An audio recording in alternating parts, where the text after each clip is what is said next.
तो दोस्तों आईएक्स यानी कि इंडियन एनर्जी एक्सचेंज ने अपने क्वार्टर वन के नंबर को डिस्क्लोज कर दिया है। तो चलिए देखते हैं क्या है क्वार्टर वन के नंबर्स के अंदर। आज बड़ी गिरावट आज को देखने को मिली शेयर के अंदर कुछ रीजन की वजह से।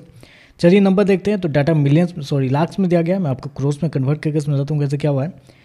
तो देखिए पिछले क्वार्टर की बात करते हैं तो पिछले क्वार्टर में कंपनी ने 142 करोड़ का रेवेन्यू जनरेट किया था ऑपरेशन के थ्रू। पिछले साल 123 करोड़ के आसपास, जबकि अभी देखें तो कंपनी का रेवेन्यू 141 करोड़ आपको जाता हुआ देखने को मिला है। तो साल से साल जाते हैं तो साल से साल कंपनी के रेवेन्यू के अंदर तेजी आपको देखने को मिल रही है।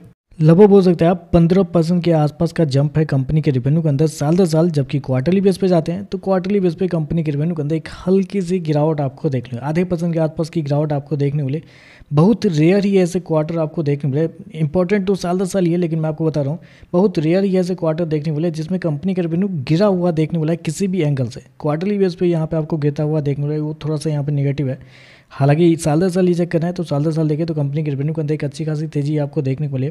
जबकि मार्केट का अनुमान था लगभग 148 करोड़ के आसपास। तो यहाँ पे देखें तो बिलो एस्टीमेट आपको देखने को मिल रहा है।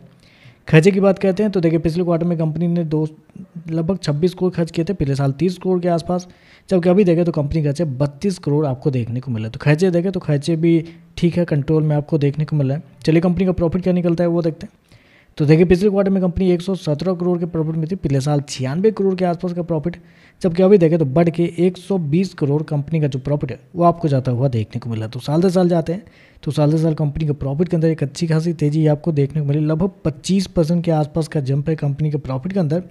क्वार्टरली बेस पे जाते हैं तो यहाँ पे भी कंपनी के प्रॉफिट के अंदर लगभग 3% के आसपास की तेजी है। तो कंपनी का प्रॉफिट देखें तो आपको साल दर साल क्वार्टर क्वार्टर बढ़ता हुआ देखने को मिला। हालांकि प्रॉफिट के इतने बड़े बढ़ने के पीछे कंपनी के कुछ अदर इनकम भी है, क्योंकि अदर इनकम में इस क्वार्टर में कंपनी ने 42 करोड़ का रेवेन्यू जनरेट किया है। जबकि पिछले साल 30 करोड़ और पिछले क्वार्टर में 32 करोड़ के आसपास। अदर इनकम में देखें तो आपका साल दर साल लगभग 12 करोड़ के आसपास का डिफरेंस आपको देखने को मिला, जिसकी वजह से प्रॉफिट जो है इतना बड़ा आपको देखने को मिला। क्योंकि 120 में से 12 निकालते हैं तो लगभग 108 करोड़ का प्रॉफिट है। जबकि साल दर साल देखें तो लगभग 10-12% के आसपास की तेजी होगी।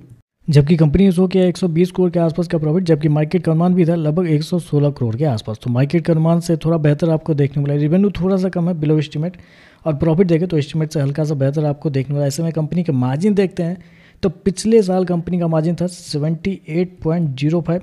पिछले क्वार्टर की बात करते हैं तो पिछले क्वार्टर में कंपनी 82.33 का मार्जिन था। जबकि इस क्वार्टर में देखते हैं तो कंपनी मार्जिन 85.14 आपको देखने को मिला। तो मार्जिन देखें तो साल दर साल क्वार्टर क्वार्टर बढ़ते हुए देखने को मिला। 85% के मार्जिन पे कंपनी काम करी, इसलिए इस कंपनी को बुरी नज़र लगी हुई है काफ़ी लंबे समय से। 2-2.5 साल से ही मार्केट कपलिंग के नाम पे चल रहा था कि कभी ना कभी तो आएगा, फाइनली आ चुका है कपलिंग। 85% के आप समझ लीजिए प्रॉफिट पे कंपनी खेल रही है। तो मार्केट मतलब आना ही था, कुछ ना कुछ नेगेटिव न्यूज़ तो आना ही था। EPS की बात करते हैं तो देखिए पिछले क्वार्टर में ₹1.32, पिछले साल ₹1.08, अभी देखें तो ₹1.36 आपको देखने को मिल रहा है। तो ओवरऑल अगर देखें तो नंबर, अगर मार्केट एस्टीमेट को हटा के देखें तो नंबर मतलब ठीक है, नंबर अच्छे देखने को मिले। रेवेन्यू प्रॉफिट सारा कुछ बढ़ता हुआ देखने को मिला है। लेकिन एस्टीमेट के हिसाब से देखते हैं तो लगभग इनलाइन है, क्योंकि रेवेन्यू थोड़ा सा कम है, प्रॉफिट थोड़ा सा ज़्यादा आपको देखने को मिल रहा है। और जिनके पास भी ये शेयर है मैं उनको बस एक ही चीज़ बोलना चाहूँगा, देखिए मार्केट कपलिंग जो है वो जनवरी से स्टार्ट होने वाला है। ठीक है, जनवरी 2026 से स्टार्ट होने वाला है। और तब तक क्या होगा, अभी अपना Q1 चल रहा है, Q2 भी आएगा, Q3 भी आएगा, Q4 से कंपनी के जो मार्जिन और रेवेन्यू दोनों आपको गिरना शुरू हो जाएगा। एक ही चीज़ याद रखिएगा, हमेशा इस चीज़ को याद रखिएगा जो मैं बता रहा हूँ, Q4 से कंपनी के मार्जिन और कंपनी के रेवेन्यू दोनों आपको गिरने शुरू हो जाएंगे।